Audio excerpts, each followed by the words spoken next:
ایالات متحده آمریکا به تازگی 2 زیردریایی هسته‌ای به سمت روسیه اعزام کرده.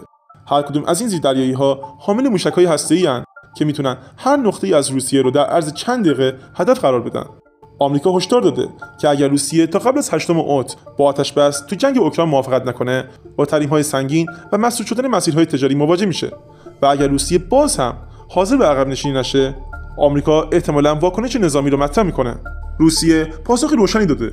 اگر هر گونه حمله‌ای به خاک روسیه صورت بگیره، به جهان هشدار داده که ما مثل ایران یا اسرائیل نیستیم. سیستم دست مرده ما فعال میشه.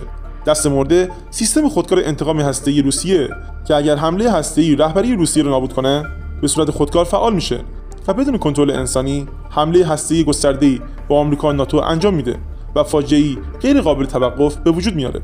روسیه همچنین به آمریکا هشدار داده که ممکنه سلاح‌های هسته‌ای به ایران بده، اقدامی که حضور آمریکا در خاورمیانه رو کاملا نابود میکنه. منابع دفاعی گزارش میدن که روسیه نیز زیردریایی‌های هسته‌ای خودش رو مستقر کرده که این زیردریایی‌ها به گونه‌ای طراحی شدن که قابل شناسایی نباشن. آیا واقعا فکر میکنید دونالد ترامپ سزاوار جایزه نوبل یا اون جهان رو به سوی جنگ دیگری سوق میده؟